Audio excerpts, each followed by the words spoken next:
병실 침대에서 이동차, 스트레처카라고 얘기하죠. 이동차로 환자를 옮길 때 효과적인 방법을 물어보고 있어요. 자, 병실 침대에서 이동차로 환자를 옮긴다라고 하는 전제 자체가 환자 스스로 침대에서 이동차로 몸을 움직일 수 없는 조건에 놓여 있다라고 이제 우리가 예상할 수 있는 부분이고요. 병실 침대에서 이동차로 환자를 옮기는 방법 중에서는 이제 안전하게 옮길 수 있는 수평식 이동 방법이 있습니다. 일단 환자를 먼저 옆으로 눕힙니다. 그래서 이 환자가 본인 스스로 병실 침대에서 이동차로 이동할 수가 없다라고 하니 환자를 옆으로 잠깐 눕혀서 밑에다 콧니부를 어깨 부분부터 둔부까지 오게 이렇게 이제 가로 방향으로 깔게 됩니다. 어깨부터 둔부까지 오게 콧니부를 깔은 다음에 그다음에 이제 환자를 바로 눕힙니다. 그래서 이제 앙화의 체위로 눕히고 그다음에 이제 두 명이 양쪽 침대 끝에서 이제 콧니부를 부채살 모양을 만들듯이 이렇게 모아주고 환자 가까이 이렇게 모아주고 시작하면 동시에 침대에서 이동차로 수평으로 이동을 시키는 방법으로 환자를 이동시킵니다. 이게 이제 예를 들면 이동차를 타고 환자가 뭐 수술실에 가게 될 경우에 또 검사실에 갈 경우에 아니면 기타 등등 이동을 하게 될 경우 병동을 옮기게 된다거나 이렇게 옮기게 되는 경우에 환자 스스로 침대에서 이동차로 움직일 수 없다라고 이렇게 이제 생각이 되어진다면 두 명이서 이렇게 훗니부를 이용해서 무게중심을 가지고 하나, 둘, 셋 해서 수평식으로 환자를 이동하는 방법이 지금 51번에서 물어보는 환자 이동의 효과적인 방법입니다. 그래서 이제 처음에 환자를 옆으로 눕혀서 밑에다가 훗니부를 깔고 다시 바로 눕혀서 앙하이를 눕힌 다음에 이동 침대, 이 환자의 침대와 나란히 수평적으로 이동 침대를 놓고 환자 침대와 똑같이 수평으로 놓고 고정시킨 다음에 고정시키는 것도 낙상 예방을 위해서 굉장히 중요한 행동이겠죠. 그래서 침대를 고정시키고 환자 침대와 이동 침대 높이를 반드시 같게 해야 환자가 충격 없이 병실 침대에서 이동 침대로 옮겨 탈 수 있겠다라고 이제 기억하시면 좋고 두 명이 양쪽 침대에서 훗니부를 부채 모양으로 이렇게 감아주고 시작하면 구령에 맞추어서 병실 침대에서 이동차로 환자를 이렇게 잡아당기고 밀어주는 이런 이제 구령에 맞춘 이동을 진행하면 되겠다. 그래서 이제 효과적인 방법을 물어보고 있어요. 그래서 이동 침대를 병실 침대보다 낮게 할 필요가 없고 수평으로 놓게 되었을 때 안전하게 환자가 이동할 수 있겠다라고 하는 거 기억하시면 좋고요. 두 명이면 충분합니다. 그리고 이제 허리를 굽히게 되면 무게중심이 낮춰지기 때문에 허리를 굽히는 것은 굉장히 위험한 행동일 수 있습니다. 그리고 이제 침대 머리맡을 올릴 필요가 없어요. 수평으로 놓여진 상태, 앙화의 체위에서 환자를 이동해야 되기 때문에 머리를 올릴 필요 없다는 거고요. 그리고 이동차를 침대 높이로 해가지고 환자 밑혼입을 아까 측위로 해서 잠깐 깔아두었던 아까 이제 깔은 그 측위로 했을 때 깔았던 훗니불의 위치는 어깨부터 둔부까지 이렇게 향하게 우리가 이제 깔아놨었고요. 그걸 가지고 이렇게 끌어당기는 이 힘을 이용해서 환자를 수평으로 이동한다. 51번은 지금 그걸 물어보고 있고요. 우리가 지금 환자를 이동할 때 많이 쓰는 방법 중에 하나입니다. 그래서 물건을 올리거나 움직일 때 이럴 때는 허리를 굽히는 것이 아니라 엉덩이와 배 근육을 이용해서 힘이 분산될 수 있도록 하는 이런 이제 무게중심을 분산시키는 이러한 이제 방법을 많이 쓰면 좋을 것 같아요. 52번 기침 도중에 객담에서 피가 섞여 나오는 환자를 발견했습니다. 이때 관우로 옳은 것을 물어보고 있죠.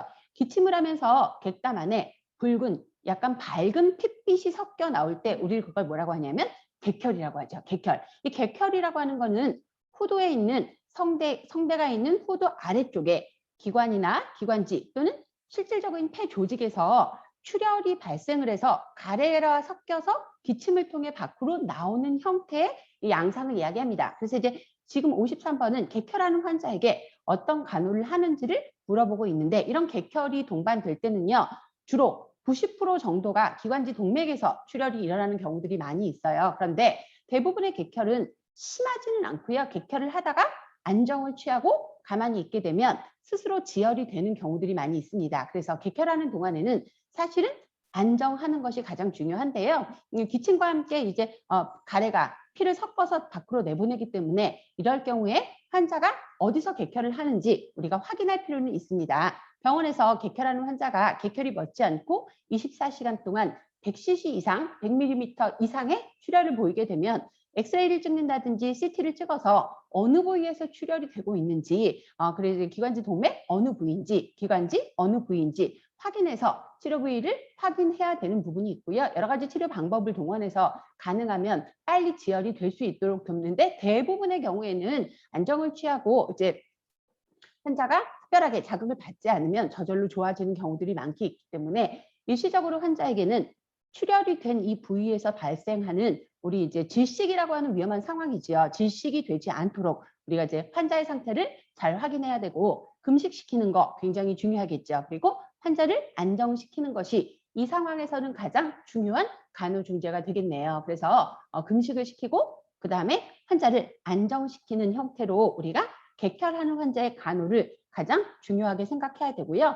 안정한다는 것은 절대 안정의 개념으로 받아들이셔도 좋습니다. 그리고 이제 출혈이 되는 부위, 이 출혈이 되는 부위가 잘못하면 질식이 될 수 있기 때문에 출혈 부위를 아래쪽으로 갈 수 있게 해서 추기를 취합니다. 그러니까 이제 엑스레이를 찍거나 CT를 찍어서 출혈 부위를 확인하게 됐다라고 하면 출혈 부위가 아래로 가게 해서 이렇게 이제 추기를 취해서 출혈 부위가 아래로 가게 추기를 취하고요. 그다음에 이제 객혈의 양상, 그다음에 뭐 양상, 객혈의 양, 그다음에 이제 형태, 그다음에 구간, 이런 것들을 잘 관찰을 해서 기록을 해서 보고를 합니다. 그리고 이제 가래와 피가 구강을 통해 밖으로 배출됐으니 구강 간호도 필요하겠죠. 그래서 절대 안정을 취하면서 좋아질 때까지 환자의 상태를 잘 살펴야 되고, 살피면서 객혈의 양상도 잘 관찰을 해서 기록을 해놔야 될 것 같고요. 출혈 부위가 아래쪽으로 갈 수 있도록 추기를 취하는 거, 이거 굉장히 중요하고요.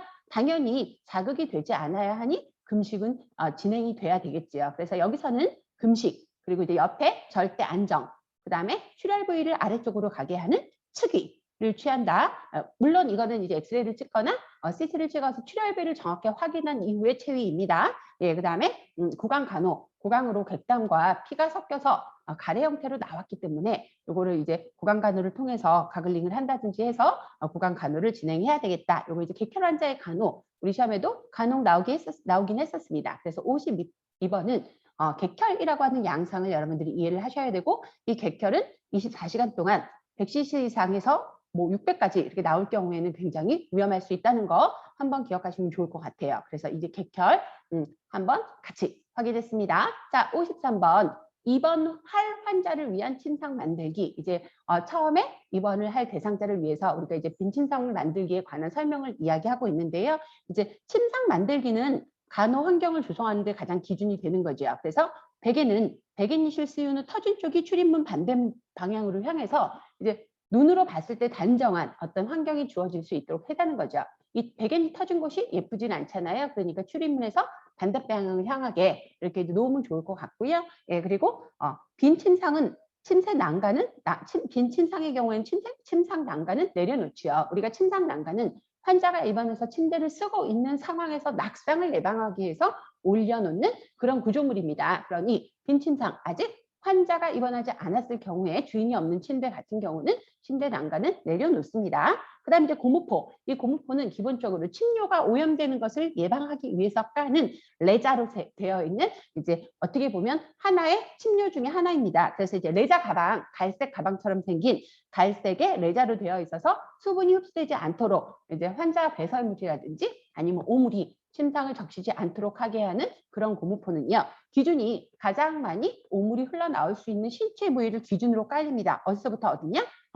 등의 중간, 그러니까 가슴 부위부터, 그 다음에 대퇴 중간, 그러니까 무릎과 엉덩이 사이에 있는 대퇴 중간 부위, 여기까지가 고무포가 깔리는 그 구간입니다. 그래서 고무포는 머리 쪽으로 깔지 않고 빈 침상의 경우에는 가슴부터 무릎과 고관절 중간, 대퇴 중간까지 오도록 이렇게 한 장을 깔아 놓습니다.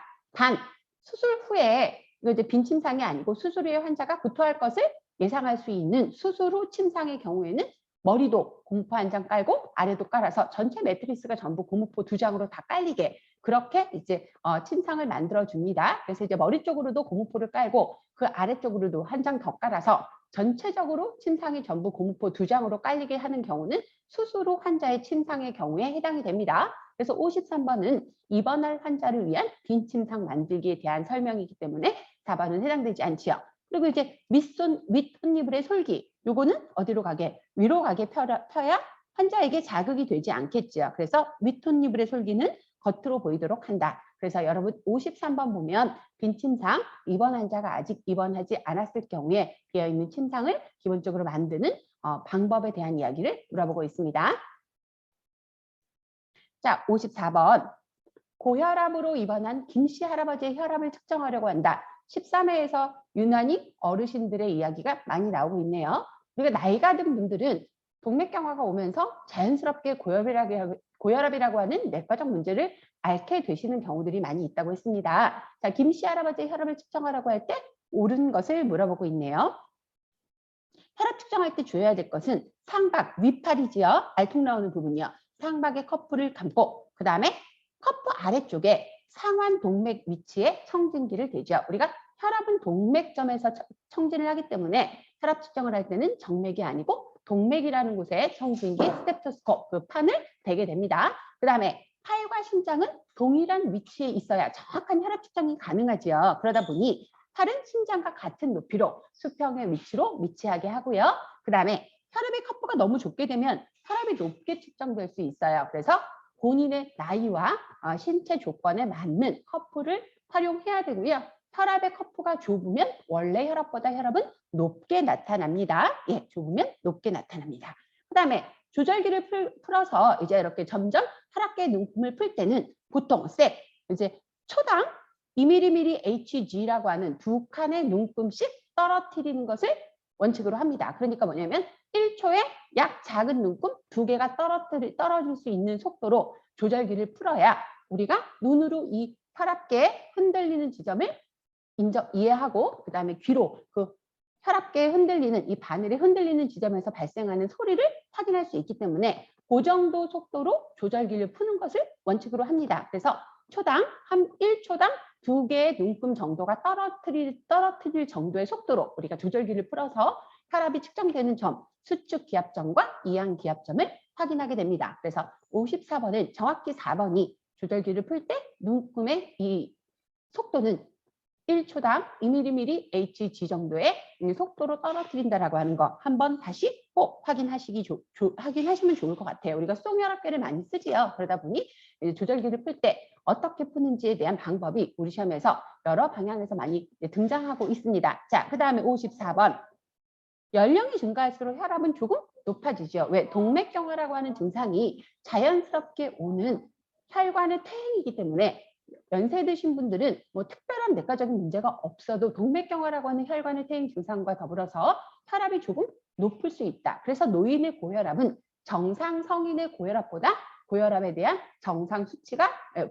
수치가 이제 조금 높게 평가가 되고 있죠. 그래서 150에 100이라고 여러분들 알고 계실 거예요. 그래서 이제 54번 어르신들의 혈압에 대한 부분, 혈압 측정과 관련된 부분을 물어보고 있습니다. 55번. 대변 잠혈 검사를 위해 검사물로 대변을 받으려고 한대요. 잠혈은 뭐예요? 그죠? 대변에 섞여 있는 혈액 물질, 출혈이 있거나 뭔가 복강 안에 소화기에 문제가 있다라고 하는 것을 확인하기 위한 이런 검사가 바로 잠혈 검사입니다. 자, 그래서 이제 55번에 얘기하는 잠혈 검사, 이런 검사를 하기 위해서 어떻게 해야 되는지. 일단 검사물 자체는 멸균적으로 받기가 어렵죠. 대변이 통과하는 이 신체적인 부위 자체가 균이 적당히 발생할 수 있는 부분이라 멸균적으로 받기는 좀 어렵고요.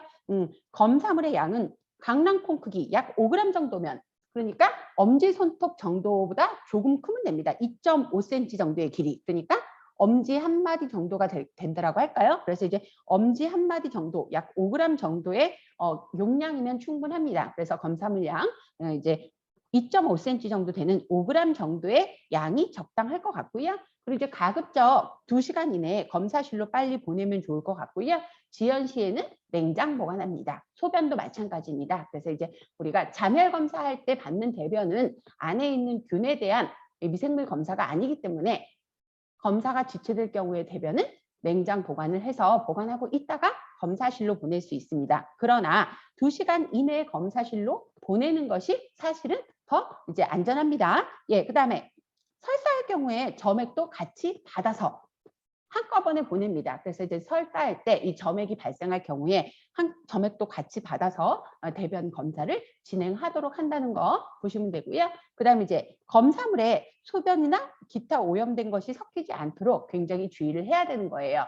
설사할 경우에 섞이는 점액하고 소변은 전혀 성분이 다르고, 그리고 이제 설사할 때 발생하는 이 점액의 성분은 검사에 있어서 중요한 이유가 되기도 하겠지만 이 소변이 섞이는 것은 전혀 다른 문제이기 때문에 검사물에 소변이 섞이지 않도록 대변만 따로 이제 검체량을 잘 채취할 수 있도록 설명하면 좋을 것 같아요. 55번은 잠열과 관련된 대변 검사를 물어보고 있고요. 이 잠열과 관련된 부분에서 우리가 또 하나 짚고 넘어가야 될 것이 있지요. 그죠? 우리가 소화기 내에 출혈이 있어서, 위장관 내에 출혈이 있어서 걔네들이 변과 섞여서 밖으로 나올 수 있다는 것을 의심할 때 잠열 검사를 하기 때문에 보통 혈액처럼 보이는 철분, 색소를 가지고 있는 이런 붉은 야채, 철분 제제, 육류 이런 식사는 잠열 검사 전 3일 전부터는 제한해야 됩니다. 그래서 우리가 잠열 검사를 위해서 대변 검사물을 받을 때 환자에게 3일 전부터 붉은색 야채, 붉은 고추, 피망 이런 거요. 그다음에 뭐 딸기, 그다음에 철분 제제 같은 약품, 그다음에 육류가 들어있어서 철분이 나올 수 있는, 마치 잠혈처럼 보일 수 있는 이런 식품 섭취는 제한하라고 합니다. 왜 3일 전부터냐? 우리가 먹은 음식이 소장을 통과해서 또 대장을 통과해서 우리 몸에서 완벽하게 빠져나가는 적당한 시간이 보통 빠르면 이틀, 느리면 4일 정도 걸리거든요. 그러니까 이제 개별적인 차이를 고려해서 3일 전부터는 적어도 붉은색 색소를 띠는 야채, 그다음에 과일, 철분 제제 또는 육류의 섭취는 제한하도록, 이렇게 이제 시기에 대한 조절이 필요하다는 교육도 진행이 되어야 합니다. 오른쪽 다리에 편마비. 자, 편마비 환자 많이 나오네요.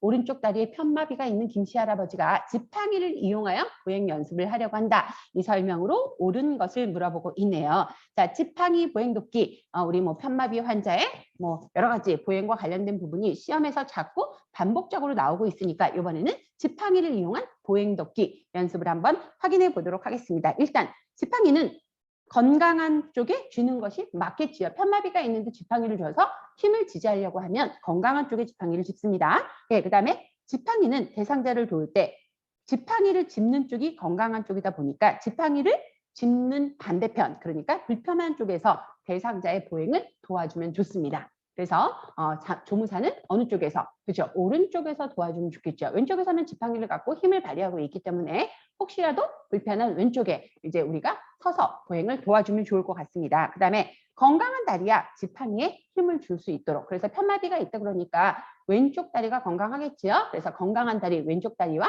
그다음에 왼쪽이 진 지팡이에 힘을 주도록 이렇게 보행 연습을 시키면 좋을 것 같습니다. 그래서 이제 지팡이를 짚고 걷는 이 보행 연습을 하는 편마비 환자의 경우에 우리가 건강한 쪽이 아닌 불편한 쪽에서 보행을 돕고 그다음에 건강한 쪽으로 지팡이를 짚고 건강한 다리 쪽으로 힘을 주어서 우리가 보행을 할 수 있도록 지지하면 좋겠다. 이렇게 이해하시면 좋아요. 자, 그다음에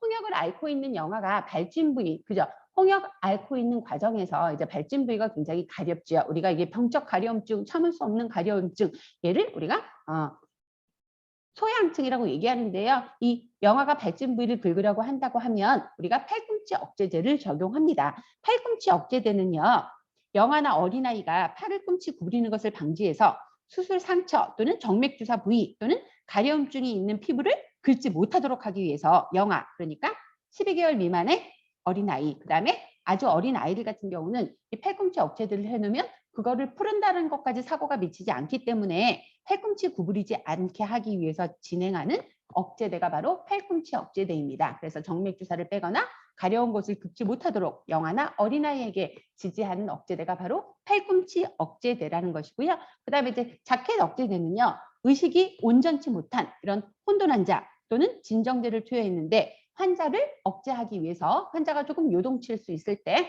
이제 조금 뭐랄까 이제 동요할 수 있을 때 자켓처럼 입혀놓고 팔을 이렇게 크로스로 이렇게 이제 정리해서 요동치지 않도록 해줄 수 있는 그런 억제대가 바로 자켓 억제대입니다. 손목 억제대는 손만, 그리고 이제 팔의 움직임을 제한하기 위해서 진행하는 것이 손목 억제된 거죠. 중환자실에서 환자들이 무의식 중에 위험한 운동을 할 수 있어서 가끔 손목 억제대를 지지하기도 합니다. 그다음에 이제 장갑 억제대. 장갑 같은 경우는 상처를 긁거나 또는 치료 목적으로 침습적 기구를 이제 뭐 예를 들어 도뇨관이라든지 아니면 정맥주사관이라든지 또는 비위관이라든지 이런 것들을 이제 침습적 기구를 설치해 놨는데 그거를 이제 뽑아낼까 봐 그거는 이제 장갑 억제대를 쓰기도 합니다. 그래서 상처를 긁거나 치료 목적의 침습적인 처치를 제거한다는 것을 예방하기 위해서 우리가 장갑 억제대를 씁니다. 장갑처럼 생기면 그걸 뽑을 수 있는 그런 이제 자유로운 손의 기능이 떨어지기 때문에 장갑 억제대를 쓰고요. 벨트 억제대는 이동 침대, 그러니까 우리가 119에서 환자를 이동할 때 이렇게 착착착 이렇게 세 개로 이렇게 이제 벨트처럼 환자를 고정해서 이제 이동할 때 또는 휠체어로 환자 이동할 때 환자가 흔들리지 않게 하기 위해서 벨트처럼 이렇게 이제 부착하게 하는 그런 억제대가 바로 벨트 억제대입니다. 우리가 57번에서 발진 부위를 긁으려고 하고 정맥 주사를 빼려고 할 때 이제 어린 아이들에게 적절한 억제법을 팔꿈치 억제대로 이렇게 이제 이해하신다면 각각 억제대의 기능과 효능 이런 부분도 여러분 한번 살펴보실 필요는 있을 것 같습니다.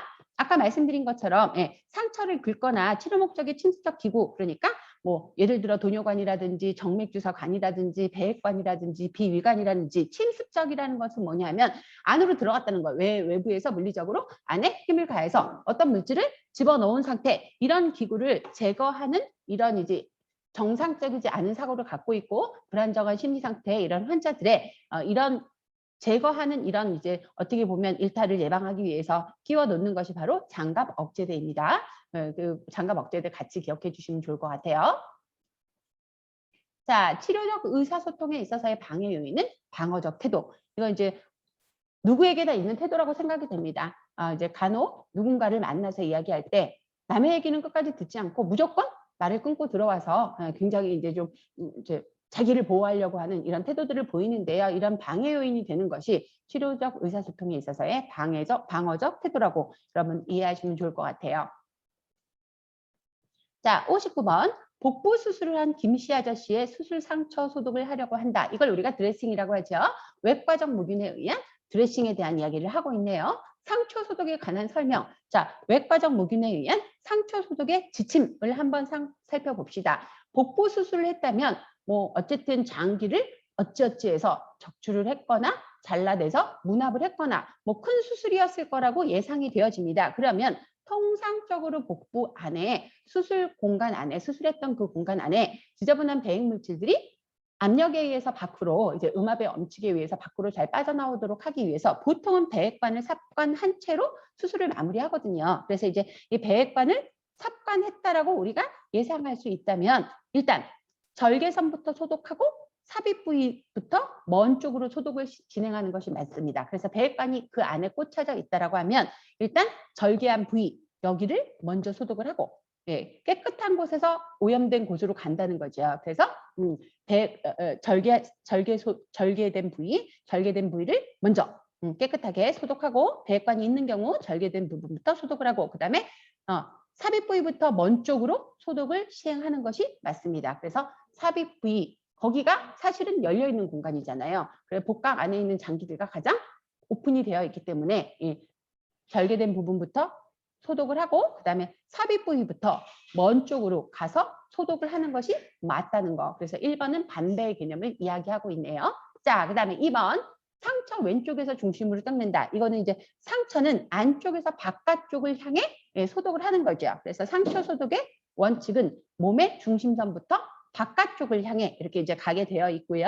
그다음에 방향으로는 위에서 아래쪽을 향해 가게 됐죠. 지금 복강을 수직으로 절개를 했는지 수평으로 절개했는지 나와 있지는 않네요. 그런데 수직으로 절개했다면 위쪽에서 아래쪽을 향해서 이제 소독을 하는 게 원칙이라는 거. 그다음에 소독솜이 닦아지는 한 번씩만 사용을 해야 되는 거죠. 그래서 한 번씩만 있어야 되고 배액관이 있는 경우 절개선부터 닦아서 배액관과 먼 쪽으로 이 방향을 향해 간다는 거. 배액관은 아직 완벽하게 봉합되지 않은 복강 내의 장기와 안에 있는 우리 이제 내부 조직과 연결되어 있는 공간이에요. 그러니 배액관이 있는 경우에는 배액관 절개선부터 닦고 배액관을 배액관이 있는 배액관과 먼 쪽으로 이렇게 이제 소독의 방향을 향해 가는 거예요. 그래서 배액관이 가장 상처와 가깝다라고 생각을 하는 거죠. 그래서 이제 배액관부터 닦고 배액관 절개선 그러니까 배액관이 들어가 있는 그 부분부터 닦고 그다음에 배액관에서 먼 곳을 향해서 닦아 간다는 거 59번에 다시 한번 말씀드립니다. 60번 24시간 소변 검사 도중에 소변을 버렸을 경우에 어떻게 해야 돼요? 다시 시작해야 돼요. 그래서 우리가 24시간 소변을 이제 받을 때는 시작할 때 방광에 고여있는 소변은 버리고 시작하는 시간부터 만들어진 소변을 모아서 수집이 끝나는 그 시간에 방광에 있는 소변을 같이 합쳐서 소변을 제출하는 거죠. 그래서 24시간 소변 검사할 때는 어떻게 한다? 그죠? 시작하면 방광에 있는 소변은 버리고 그때부터 만들어지는 소변을 수집을 해서 끝나는 그 시간에 남아있는 방광의 소변까지 같이 합쳐서 24시간 동안 수집한 소변을 제출해야 되기 때문에 도중에 버렸을 경우에는 다시 수집을 해야 된다는 겁니다. 예. 기관 캐놀라 가장 일반적으로 많이 산소를 주는 방법 중에 하나예요. 너무 고농도가 아닌 이제 저농도 보통 뭐 한 2에서 3리터 정도 그러니까 분당 2에서 3리터니까 아주 높은 농도가 아닌 저농도 산소를 주는 대표적인 산소 공급 방법이 기관 캐놀라 콧구멍 쪽으로 이렇게 구멍 2개가 똥똥 뚫려 있어가지고 우리가 이제 머리 뒤쪽으로 끈을 조절해서 이렇게 이제 고정시켜서 산소를 주는 이런 캐놀라 방법이 비강 캐놀라라는 거고요. 이 비강 캐놀라로 산소 공급을 받고 있는 환자에 대해서 일단 필요하다면 그 피부가 건조해질 수 있기 때문에 윤활제를 적절하게 사용하면 좋겠죠. 그래서 그 주변에 피부에 너무 자극이 되지 않도록 적절한 윤활제를 사용하면 좋을 것 같고요. 8시간마다 비강 캐놀라를 제거해서 비강을 깨끗이 해서 비강에 강력한 산소가 공급이 되면서 비강 간호가 이제 건조해지기 시작하고 뭐 자극이 될 수도 있고 하기 때문에 비강 간호가 잘 이루어지고 있는지 8시간마다 우리가 비강 간호를 진행합니다. 그래서 8시간마다라는 것은 간호사의 듀티별로 하루에 3번은 그래도 비강 캐놀라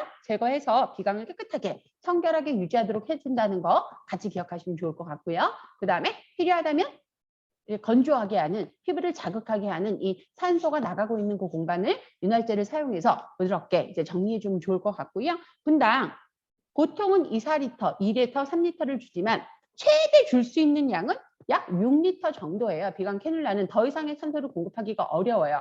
이제 어쨌든 비강으로 들어가고 있기는 하지만 밖으로 빠지는 산소들의 양도 있기 때문에 보통 최대 준다고 하면 6리터 정도를 줄 수 있다. 최대 줄 수 있는 양을 보시면 돼요. 그리고 이제 산소 게이지, 이 산소 게이지 볼 수치가 일단 중심에 눈금을 맞추어서 처방된 산소 흡입량을 조절해야 되죠. 그래서 유량계라고 해서 산소 게이지 볼이 중심에 있게 맞춘 다음에 처방된 산소 흡입량을 이제 요 버튼으로 조정을 해서 제공을 해야 된다는 거예요. 그래서 산소 게이지 볼은 중심에 있도록 이렇게 위치. 그러니까 산소를 주게 되면 걔가 위에 떠 있어야 된다는 거예요. 얘가 0으로 되게 되면 아예 산소가 지금 나가고 있지 않다는 거죠. 그래서 산소 게이지 볼은 중간에 있게 되면서 중심에 눈금을 맞추어서 산소 흡입량을 조절해 줘야 된다는 거고요. 그 다음에 수분병의 증류수, 멸균 증류수를 쓰지요. 이제 줄 때 멸균 증류선은 수심 한계선 이상을 넘지 않도록 우리가 수심 한계선을 넘지 않도록 이렇게 충분한 양을 붓는다. 그래서 한계선까지만 멸균 증류수를 붓는다는 거 같이 기억해 주세요. 61번 같은 경우는 산소를 꼭 공급받아야 되는 호흡에 문제가 있는 환자들에게 해주는 굉장히 중요한 간호 내용입니다. 그래서 8시간마다 한 번씩 캐놀라 제거해서 비강의 청결을 유지할 수 있도록 해주고 그 다음에 필요할 때는 적절한 윤활제를 사용하고 보통은 우리가 고농도의 산소는 비강 캐놀라를 주지 않지만 최대 줄 수 있는 용량을 약 6리터 정도로 이해하시면 좋고요. 산소 게이지에 볼이 있어요. 산소가 나가고 있으면 그 볼이 산소 때문에 동동 떠 있거든요. 그 통 안에 볼의 수치가 중간에 위치하게 한 다음에 이 산소의 양을 조절해 줘야 된다는 거고요. 수분병 그러니까 물로 산소가 기화되어서 나와야 되기 때문에 멸균 증류수를 넣게 되는데 걔는 수심 한계선 위를 초과하지 않도록 이렇게 이제 충분한 양을 채워주는 것이 필요하다. 그래서 61번 비강 캐놀라 사용 방법을 여러분 이제 이번 문제를 가지고 확인하셨습니다. 당뇨병 환자가 더운 물에 발을 오래 담그고 있으면 안 되지요. 피부 손상이 발생할 수 있다. 그래서 당뇨병 환자는 한번 상처가 나게 되면 상처 회복의 시간이 굉장히 더디기 때문에 이제 가장 심장과 먼 신체 조직 부위, 그래서 이제 순환이 가장 늦게 되는 발관호가 굉장히 중요하지요. 그래서 말초혈관의 질환이 있는 사람들은 오랫동안 물에 담그고 있게 되면 이제 순환에 감소될 수 있다는 거예요. 왜? 확장되니까요. 혈관이 확장되니까. 그래서 순환이 감소될 수 있기 때문에 우리가 더운 물에 오래 발을 담그고 있지는 않습니다. 그래서 발이 불어가지고 부른 가운데서 상처가 나게 되면 그쪽으로 염증이 진행이 될 수 있다라고 하기 때문에 피부 손상을 방지하기 위해서 더운 물에 발이 퉁퉁 부를 때까지 막 이렇게 오래 담그고 있으면 안 된다는 거예요. 자, 63번. 뭐 자주 나오는 문제는 아닌데 드레싱에 대한 고정 방법이 나오고 있네요.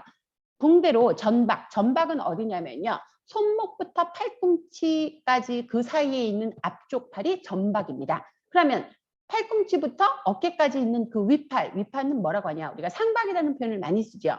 한문 표현을 많이 쓰다 보니까 여러분들이 별거 아닌데 전박, 그다음에 상박 이런 표현이 좀 헷갈리실 수 있는데 여기서 말하는 전박은 손목부터 팔꿈치까지 이제 형성되어 있는 그 앞쪽 팔을 얘기합니다. 그래서 이제 손하고 연결되어서 팔꿈치까지 연결되는 그 앞쪽 팔을 전박이라고 하는데 이 전박이라고 하는 것은요, 여러분 굵기가 어때요? 그렇죠? 손목은 얇고 팔꿈치로 갈수록 두꺼워지기 때문에 굵기가 일정하지 않고 이제 앞쪽은 굵기가 좀 가늘고 위로 올라갈수록 굵기가 어때요? 더 굵어질 수 있는 굵기가 다른 어떤 신체 부위라고 이해하시면 좋을 것 같아요. 그러면 이런 전박에 드레싱을 고정하려고 한대요. 상처가 있어서 거기에 멸균적으로 드레싱을 진행을 하고 그다음에 드레싱 부위를 보호하기 위해서 고정하려고 붕대를 감아 놓으려고 한다는 건데요. 이제 드레싱을 하면서 그 상처 부위에서 배행 물질이 나온다거나 출혈이 된다거나 하게 되는 경우는 얘가 시간이 지나면 마를 수 있거든요.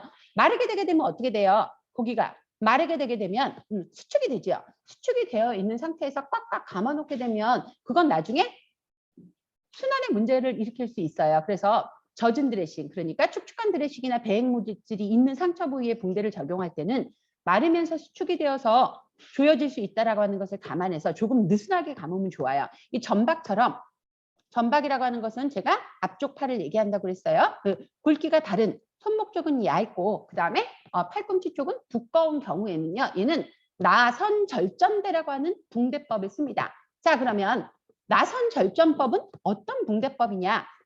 이 나선절전법의 나자는요. 소라 나자예요. 소라. 그러니까 소라처럼 이렇게 말아서 붕대를 감는다는 뜻인데 소라처럼 말 때 꺾는다는 거거든요. 한번 꺾어서 밑으로 내려와서 다시 감기를 해주는, 그러니까 좀 꽉꽉 감을 필요가 있는 그런 쪽에 나선 절전대의 붕대법을 적용합니다. 무슨 얘기예요? 소라처럼 감는데 그냥 손가락 또는 상박, 위팔 이런 것처럼 그렇게 이제 굵기가 그냥 평범한, 그러니까 굵기가 비슷한, 그래서 이제 손가락 같은 경우, 그 다음에 위팔 같은 경우 특별히 굵거나 특별히 얇을 필요가 없는 신체 부위, 몸통 이런 거를 감을 때는요. 그냥 나선대라고 해서 5번에 나온 나선대, 마치 소라 모양으로 조금만 겹치게 2분의 1, 3분의 1만 겹치게 돌려감기를 하면 됩니다. 안 어렵죠? 그래서 이제 이렇게 소라처럼으로 2분의 1, 3분의 1 이렇게 이제 돌려감기는 굵기가 일정한 신체 부위를 붕대법 적용할 때 쓰는 방법이에요. 그래서 손가락, 그 다음에 위팔, 우리가 상박이라고 얘기했지요. 그 다음에 몸통, 바디 이런 곳을 감을 때는 그냥 나선대로 소라처럼 약 2분의 1, 3분의 1이 겹쳐지게끔 소라 모양으로 말초에서 중심 부위로 이렇게 감아가게 됩니다. 그런데 전박, 손목하고 팔꿈치 쪽의 부위가 다르잖아요. 종아리 같은 경우도 발목 쪽하고 무릎 쪽의 굵기가 가면서 점점 굵어지기 때문에 이런 데는 좀 촘촘하게 감을 필요가 있겠지요. 이런 촘촘하게 감을 필요가 있는 붕대법에서는 나선, 소라처럼 감 때 한 번 감고 엄지 쪽으로 한번 꺾어서 밑을 한번 다시 감아 올리는, 그러니까 좀 촘촘하게 감는 나선 절전대라고 하는 붕대법을 씁니다. 그래서 전박 또는 종아리 이렇게 굵기가 다른 신체 부위를 붕대법으로 고정할 때는 우리가 나선 절전대, 소라처럼 생기게 감는 거예요. 2분의 1, 3분의 1 정도 겹쳐서 감는 방법인데 굵기가 다르기 때문에 한 번 감고 감은 그 앞쪽으로 감아 돌린 쪽에서 엄지 쪽으로 한번 꺾어서 밑에 쪽으로 다시 내려오게 한 다음에 돌려서 한 번 더 감고 그 다음에 감은 다음에 또 다시 엄지 쪽으로 한번 꺾어서 또 돌려서 또 한 번 더 감고, 그러니까 촘촘히 감는 방법이 바로 나선 절전대입니다. 그래서 점박 또는 종아리 이렇게 굵기가 급격하게 변하는 이런 신체 부위를 감을 때는 나선대가 아닌 나선 절전대로 감는 거고요. 젖은 드레싱의 부위는 조금 느슨하게 감아야 얘가 마르면서 조여지기 때문에, 수축이 되면서 조여지기 때문에 여기 혈액순환에 문제를 일으키지 않습니다. 그래서 젖은 드레싱이나 백이 있는 이런 상처 부위에 붕대를 적용하게 되면 마르면서 수축되어서 조여질 수 있기 때문에 약간 느슨하게 감는 것이 맞다라고 이제 이해하시면 좋아요.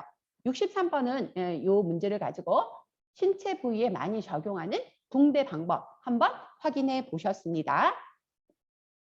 자, 그리고 이제 이번에 나오는 환부 쪽에 또는 출혈이 있는 쪽에, 이런 쪽에 묶음 이제 매듭을 맞게 되면 자극이 되겠죠. 그러니까 상처나 민감한 피부 부위에서 멀어진 곳에 매듭을 이제 감도록 해야 되는 거죠. 그건 이제 다 아시는 내용인 거고요. 그리고 말단 부위를 체감보다 느슨하게 감는 게 아니라, 말단 부위는 일단 붕대를 적용하지 않고 색깔, 감각, 온도, 부종 이런 것들을 관찰하기 위해서 노출을 시켜야 되는 거예요. 그래서 손가락 끝, 발가락 끝 이렇게 말단 부위는요, 다 감아놓는 것이 아니라 실질적으로 혈액순환에 장애가 있는지를 보기 위해서 이제 오픈을 해놔야 되는 부위로 이해하시면 좋고요. 우리 이제 붕대법 감다 보면 손가락, 발가락이 다 이렇게 이제 노출되어 있는 것들을 병원에서 많이 확인하시잖아요. 그래서 말단 부위는 우리가 감지 않고 혈액순환 상태를 보기 위해서 우리가 이제 노출시킨다고 하는 거 기억하시면 좋아요. 자, 64번. 갑상선수술로 입원 치료를 받은 김군이 퇴원하려고 한대요. 김군에게 제공해야 될 간호는, 일단 퇴원할 때는 가장 중요하게 다음 외래 방문인 안내를 해주는 게 맞지요. 그래서 이제 다음 외래 방문인을 안내해주고, 그리고 이제 나중에 이제 뭐 필요하다라고 하면 이제 또 필요한 것들에 대한 이야기가 예를 뭐 퇴학에 대한 부분을 이제 안내한다든지 하는데, 지금 퇴원하는 당시에서 활력증을 측정하고 병원 내 규칙을 설명하고 신장 체중을 측정하는 건 아니고, 이거는 입원하는 환자들에게 제공하는 간호 내용에 해당이 되겠고요. 그다음에 퇴원 기록지는 의사가 작성을 합니다. 퇴원해야 되는, 퇴원을 하는 과정에서 우리가 필요한 의료를 제공한 이후에 퇴원 기록지는 의사가 작성을 합니다. 편마비로 연하곤란이 있는 김씨 노인의 식사돕기 내용으로 옳은 것을 물어보네요. 자, 계속 편마비 환자가 나오네요. 어쨌든 편마비 환자의 보행, 편마비 환자의 옷 입히기, 편마비 환자의 어떤 식사돕기, 이런 것들 여러분 이제 최근에 뇌졸중 환자들 많이 발생을 하면서 올 수 있는 이런 위험 부담이기 때문에 우리가 편마비 연하곤란 환자의 식사돕기까지 한번 문제로 확인하도록 하겠습니다. 자, 65번에 나와 있는 연하곤란 환자의 식이를 돕기. 일단 경구 섭취 전에 이제 입맛이 없을 수밖에 없는 이런 상황에 노출된 환자들, 구강이 청결한지 한번 확인해 볼 필요가 있을 것 같아요. 그래서 식사 전에 이제 우리가 구강이 청결한지 확인하면 좋을 것 같고요. 그리고 구강 간호를 한다는 건 아니고요. 구강 간호를 해서 식욕을 증진한다는 건 아니고, 구강이 청결한지 확인할 필요는 있겠다. 그리고 음식이 이제 마비가 오지 않는 혀 쪽으로 소량씩 주도록 해야 돼서, 편마비가 오른쪽에 있는지 왼쪽에 있는지, 어느 쪽이 더 심한 연하곤란이 있는지, 음식을 저작하는 것이 어려운지를 확인해서 음식은 일단 마비가 오지 않은 쪽, 혀 위로 조금씩 올려주는 것이 맞습니다. 그리고 이제 삼키는 것, 연하에 문제가 있는 경우에 이런 경우에는 가능하면 우리가 이제 고개를 좀 숙이고 삼키는 것이 좋습니다. 그래서 이제 요 연하곤란이 있는 경우에 약간 고개를 숙이고 이렇게 삼킬 수 있다면 이제 기도 질식을 예방할 수 있고요.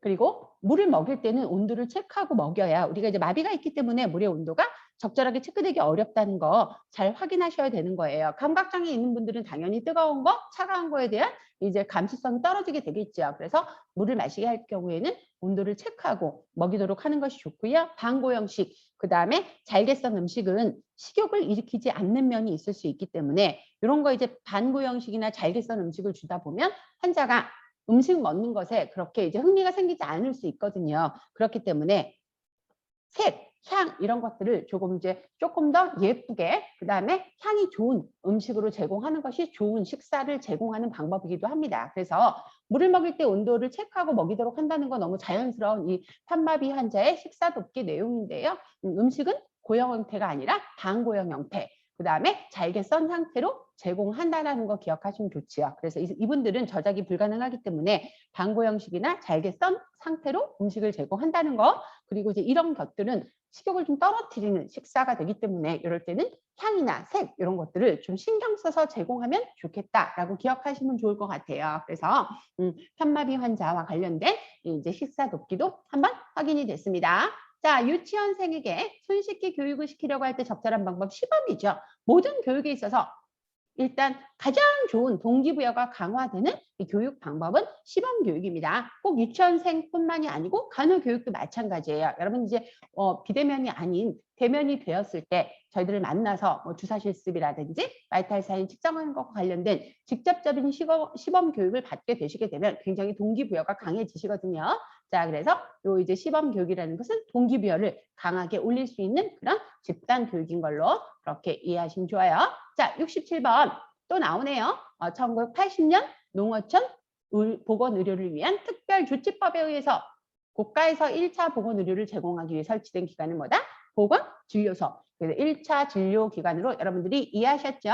그래서 보건진료소. 1978년에 소련의 알마타라고 하는 곳에서 소련의 알마타 회의를 통해서 우리가 1차 보건의료를 국가적으로 실시하게 어떤 결정적인 계기를 갖게 됩니다. 그래서 이제 1978년에 있었던 소련 알마타 회의에 참석했던 이제 국가의 이런 이제 장들이 1차 보건의료를 제공하기 위해서 1980년에 보건진료소를 만들어서 땅끝마을 도서 산간 지역에 있는 국민들도 1차 보건의료의 혜택을 받을 수 있도록 이렇게 이제 장치를 마련한 것이요.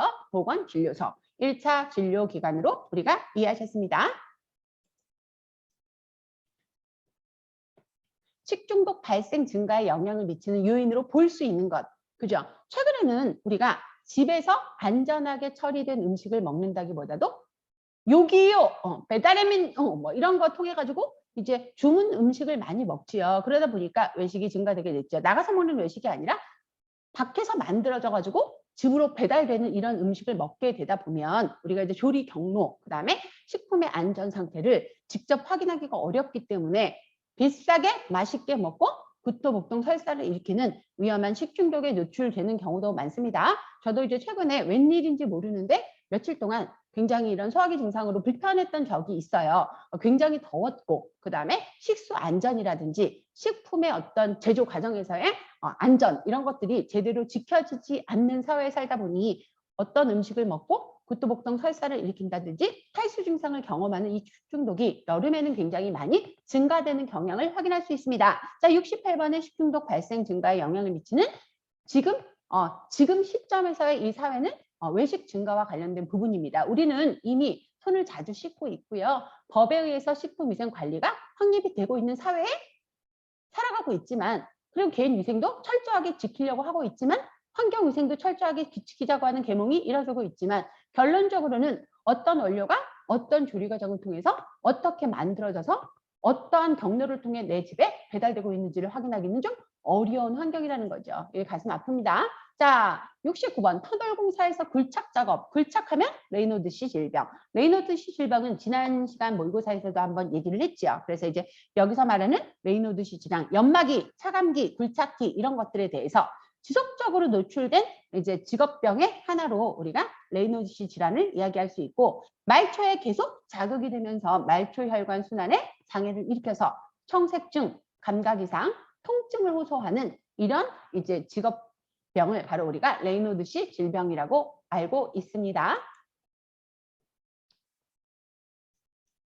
제공된 의료 서비스의 양에 단위당 가격을 곱해서 의료비를 결정하는 방식인데 양질의 서비스를 제공할 수는 있겠죠. 왜? 제공된 의료 서비스 양의 단위 가격을 곱해가지고 의료비를 결정한다는 거니까 좋은 서비스가 제공될수록 의료비는 상승할 수 있다라고 하는 우려가 포함되어 있는 진료비 지불 체계죠. 봐도보다 행위별 수가제예요. 그래서 얘는 의료비를 결정하는 이 방식 자체가 서비스의 질과 양과 관련이 있기 때문에 의료비 상승이라고 하는 이제 부담이 깔려 있는 진료비 지불 체계인 거고요. 그다음에 이제 포괄수가제. 포괄수가제는 여러분 이미 아는 것처럼 의사에게 환자나 진료 일당 또는 병원별 단가를 미리 사전에 정해서 보상할 수 있도록 항목을 묶어준 거죠. 그러다 보니 의료비도 감소되고 이제 또 필요한 사람들이 얼마든지 의료를 제공받을 수 있는 이러한 이제 진료비 지불 체포로 이렇게 굉장히 국민들의 지지를 받고 의사들의 반발을 샀던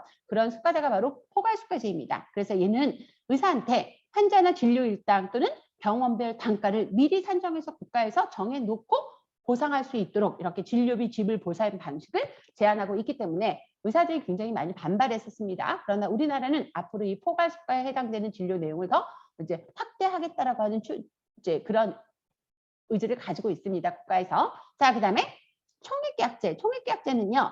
보험자, 의료 제공자가 사전에 총 진료비를 미리 계약을 해서 요 양자 간의 관계를 조절하는 그런 방식이 바로 총액계약제입니다.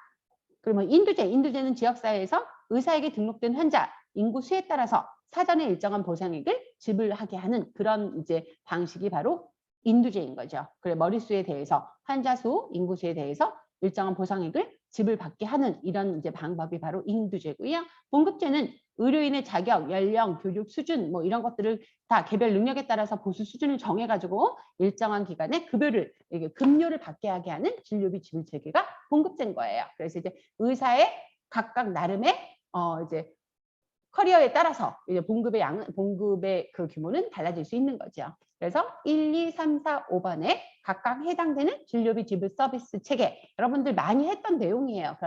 그런데 우리나라에서 지금 많이 사용되고 있는 진료비 지불 체계 의사들이 권한이 확대되고 의료비가 좀 상승할 수 있는 이런 분위기로 가는 이런 수가제가 바로 해위별 수가제라는 거 기억하고 계시면 좋을 것 같습니다. 자, 여러분 조금 쉬겠습니다. 70번까지 하고 조금 쉬고 다음 시간에 71번부터 100번까지 나머지 문제를 정리하도록 하겠습니다. 자, 10분 쉬시겠습니다.